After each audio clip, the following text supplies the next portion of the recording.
Olá, tudo bem com você? Sou o Moisés Brasil e seja bem-vindo aqui no canal. As horas de Jesus no jardim do Getsemane foram momentos terríveis, pois ali se definiria o desenrolar do plano de Deus para resgatar a humanidade do pecado.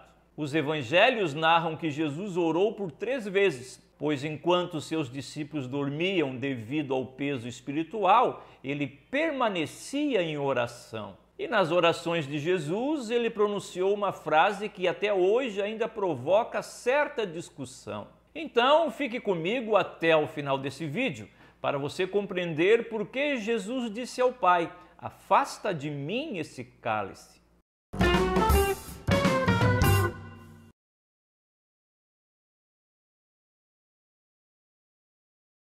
Todos os 4 evangelhos narram os momentos de Jesus com seus discípulos no jardim do Getsemane. Após saírem do ambiente da última ceia, uma ceia pascual, cruzaram o ribeiro de Cedron e chegaram ao Monte das Oliveiras, num local denominado Jardim do Getsemane.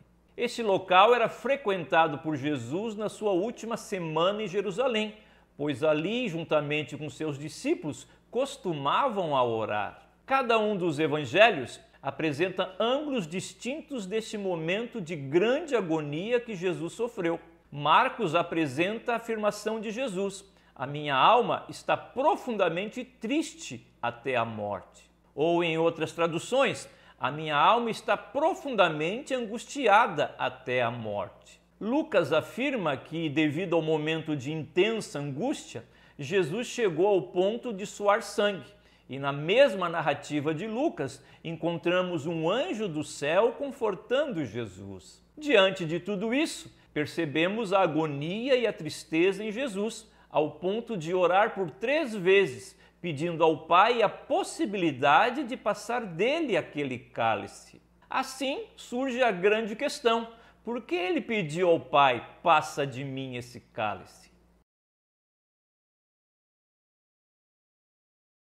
O que se pode afirmar é que o momento de Jesus no Getsemane foi um dos momentos mais angustiantes vivido por ele, pois ali se deu a decisão, em obediência voluntária ao Pai, levar sobre si os pecados da humanidade. Sobre ele desabaria a ira de Deus contra todo o pecado, pois, ao contrário dos sacrifícios apresentados a Deus no Antigo Testamento, que apenas cobriam o pecado, Jesus efetuaria um único e perfeito sacrifício pelo pecado, trazendo redenção à humanidade. Não era cobrir o pecado, mas remover o pecado e destruir as obras do diabo.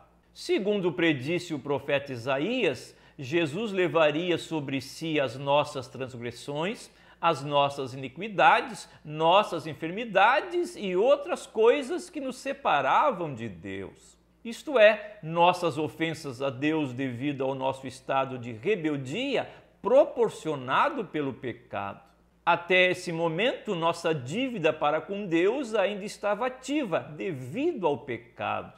No Getsemane estava a decisão da redenção da humanidade, ferida mortalmente pelo pecado. Embora haja uma grande dificuldade em explicar o sofrimento e a morte de Jesus na cruz, mas a cruz seria apenas a consequência da decisão tomada no jardim do Getsemane.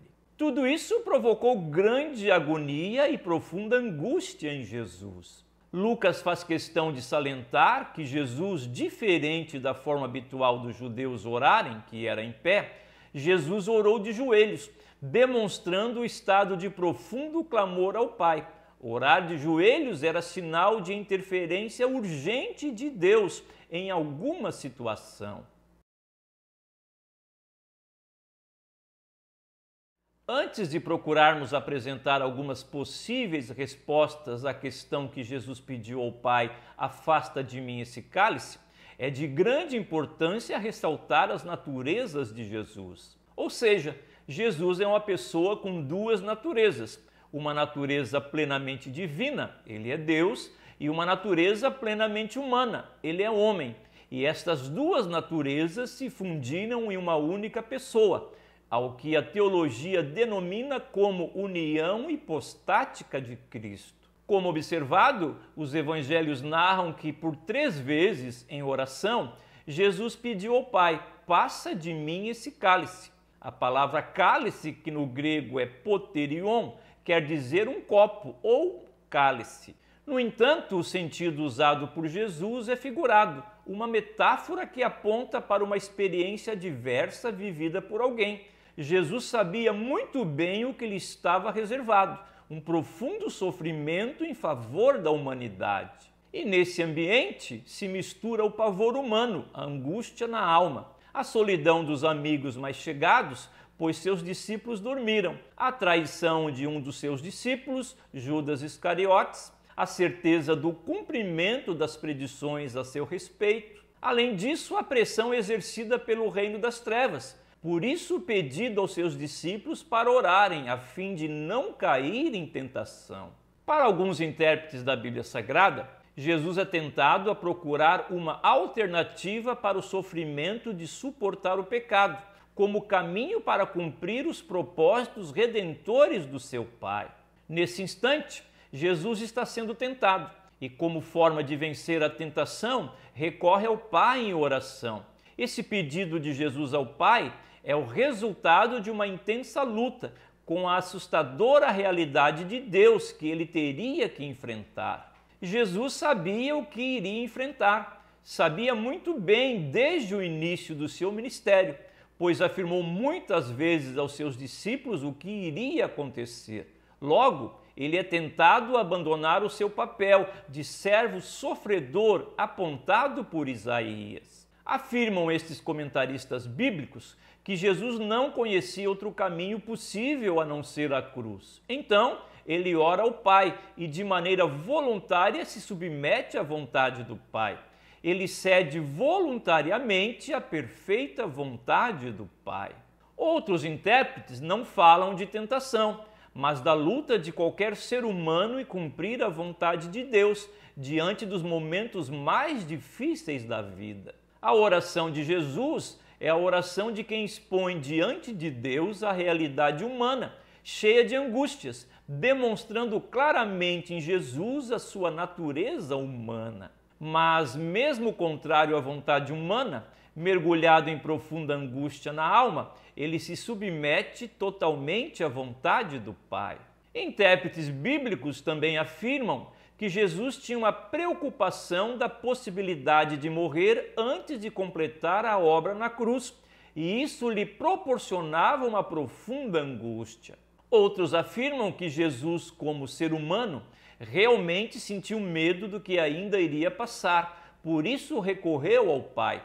E como resposta do Pai, mesmo não falando nada, um anjo foi enviado para confortar Jesus. Alguns outros comentaristas do Novo Testamento afirmam que mesmo Jesus sentindo angústia e medo, coisas comuns aos homens diante dos momentos difíceis, contudo, o que mais angustiava Jesus era a separação do Pai, devido ao pecado da humanidade que recairia sobre ele. É de nosso conhecimento que o pecado nos afasta da comunhão com Deus. E nas palavras de Jesus, principalmente no Evangelho de João, é demonstrada uma profunda e eterna comunhão entre o Filho e o Pai, já existentes antes da fundação do mundo. Agora, esta comunhão seria rompida por causa do pecado. O pecado não do Filho, mas da humanidade. Além do sofrimento, da tentação e da morte, esta ruptura, ainda que momentânea, da comunhão com o Pai, certamente provocou esta profunda angústia em Jesus. Mesmo assim, ele se entregou voluntariamente em amor ao Pai e, como resultado disso, a humanidade pode ter a possibilidade de reaver a comunhão com Deus, que antes fora perdida pelo pecado. É inegável o profundo sofrimento de Jesus no jardim do Getsêmani. Não podemos descartar que naquele momento ele foi acometido de profunda angústia, medo e até mesmo pavor por tudo que iria passar. Mesmo assim, diante desta situação, Até mesmo sendo tentado, ele recorreu em oração ao Pai. O Pai não retrocedeu sequer 1 milímetro do seu eterno plano para restaurar o homem. No entanto, enviou um anjo para confortar o seu Filho amado. Não é diferente a ação de Deus para conosco. Os planos de Deus são eternos e mesmo que tenhamos que cruzar os desertos da vida, devemos recorrer ao Pai em oração e submeter-se à sua perfeita vontade. E Ele certamente nos enviará uma maneira de nos consolar. Conhecer sobre Jesus é maravilhoso e aqui no canal tem diversos vídeos sobre Cristologia, a disciplina da teologia sistemática que aborda a vida e a obra de Jesus. E dentre estes vídeos eu quero indicar este aqui para você assistir agora mesmo. Não saia aqui do canal. Um abraço e até um próximo vídeo.